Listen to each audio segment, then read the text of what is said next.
अब set B का question 6 discuss करते हैं. If u plus 5x equal to 6 and 3y minus 7v equal to 20 and the correlation coefficient between x and y is 0.58, then what would be the correlation coefficient between u and v? अब यहाँ पर हमें दिया है u plus 5x is equal to 6. तो यहाँ से हम कह सकते हैं u is equal to minus 5x plus 6 and दूसरा रिलेशन दिया है 3y minus 7v is equal to 20.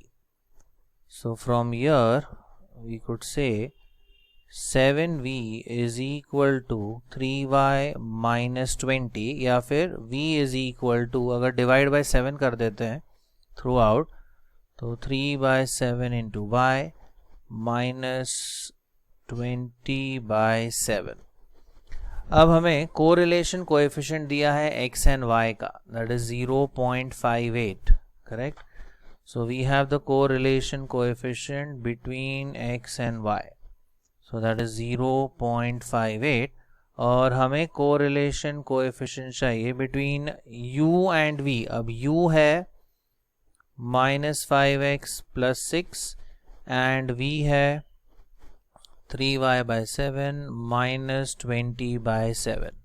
अब हमें पता है कि r की जो वैल्यू है it is not affected by, r is not affected by shift of origin, it is not affected by shift of origin or by change of scale or by change of scale. लेकिन scales की sign क्या होनी चाहिए, same होनी चाहिए. But यहाँ अगर हम देखें, यहाँ पे x का जो स्केल है वो है -5 और that is a negative scale, and y का जो स्केल है वो है 3/7 which is positive.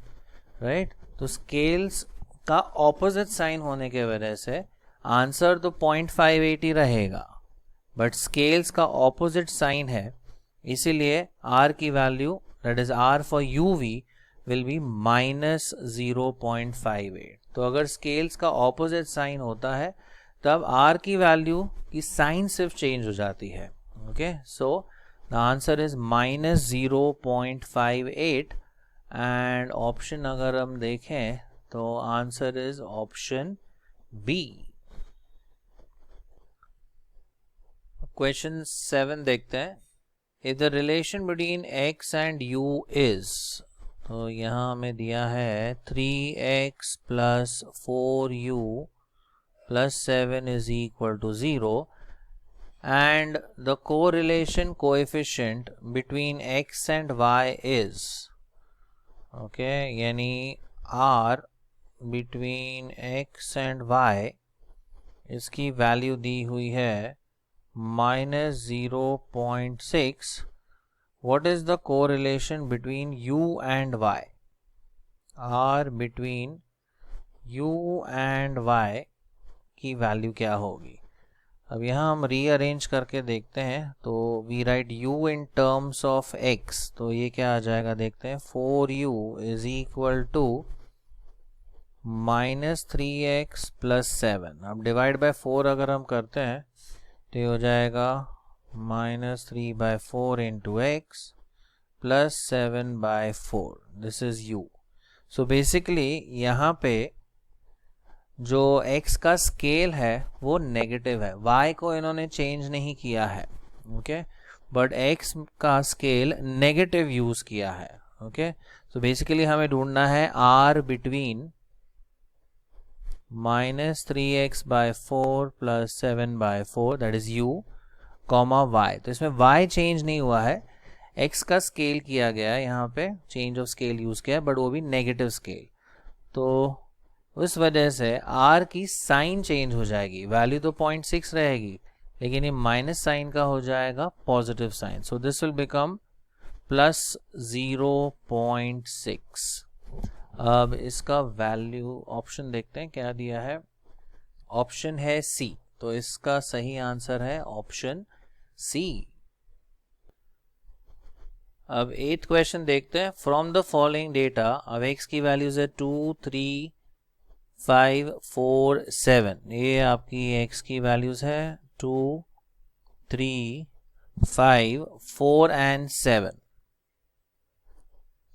And y की जो करस्पॉन्डिंग वैल्यूज है वो है 4, 6, 7, 4, 6, 7, 8 and 10. The correlation coefficient was found to be 0.93. मतलब r की वैल्यू दी है for xy. This is 0.93. What is the correlation coefficient between u and v as given below? तो हमें ढूंढना है r between u and v. अब यहाँ पे जो u की वैल्यूज है वो है -3, -2, 0, -1 एंड 2। तो अगर हम ध्यान से देखें 2 - 5 होता है -3, 3 - 5 होता है -2, 5 - 5 होता है 0, 4 - 5 is -1 and 7 - 5 is 2। So basically u जो है वो है x - 5। तो यहाँ पे इन्होंने शिफ्ट ऑफ ओरिजिन यूज किया है। अब v की वैल्यूज देखते हैं। v की वैल्यूज दी हुई है -4, -2, -1, 0 एंड 2। So 4 - 8 will be -4, 6 - 8 -2 आता है, 7 - 8 -1, 8 - 8 is 0 and 10 - 8 is 2. So basically जो v है वो है y -8, राइट। तो यहाँ पे सिर्फ शिफ्ट ऑफ ओरिजिन यूज किया है ना, हमें पता है शिफ्ट ऑफ ओरिजिन का r की वैल्यू पे कोई भी इफेक्ट नहीं होता है। सो r xy 0.93 है, इसलिए r u v इसकी वैल्यू भी क्या होगी 0.93, because shift of origin has no effect on the value of r। तो इसका सही आंसर है 0.93 विच इज ऑप्शन बी। अब क्वेश्चन 9 देखते हैं। ये वाला पार्ट क्वेश्चन 8 में से ही हमें यूज करना है, ओके। और यहाँ पे u एंड v अलग से कुछ दिया हुआ है, देखिए। सो अगेन r जो दिया है between x and y, r between x and y is 0.93। अब रिलेशन देखते हैं u v and x y का। अब यहाँ पे x है 2, यहाँ पे u है 10, फिर 3 तो यहाँ 15, फिर 5 तो 25, देन 4 तो 20, 7 तो 35। तो बेसिकली ये 5 टाइम्स है, तो हम कह सकते हैं u is what 5 times of x। वैसे ही अगर हम y देखें, ये वी हैव 4 और इधर है -24, ये है 6 तो ये है -36। सो बेसिकली -6 टाइम्स हो रहा है ये। 7 इंटू -6 करेंगे तो -42, 8 इंटू -6 दैट्स -48, 10 इंटू -6 दैट्स -60। यानी जो v है वो है -6 टाइम्स y। तो बेसिकली यहाँ पर क्या यूज हुआ है, चेंज ऑफ स्केल यूज हुआ है, लेकिन स्केल का जो साइन है वो ऑपोजिट है। तो u का स्केल +5 है और v का स्केल -6 है, इसलिए जो r की वैल्यू होगी फॉर u एंड v तो 0.93 ही वैल्यू होगी, लेकिन स्केल ऑपोजिट यूज हुआ है इसलिए साइन चेंज हो जाएगा। So answer will be -0.93। तो इसका सही आंसर है ऑप्शन सी -0.93।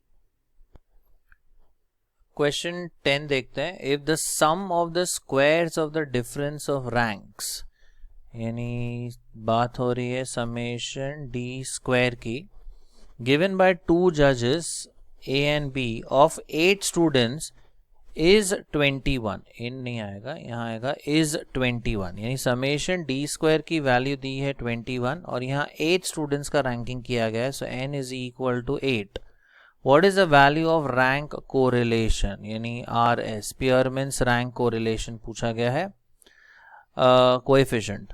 तो RS का जो फॉर्मूला है वो है 1 - 6 टाइम्स समेशन डी स्क्वायर और नीचे हम लिखते हैं एन क्यूब माइनस एन या N into N square minus 1, वो भी चलेगा।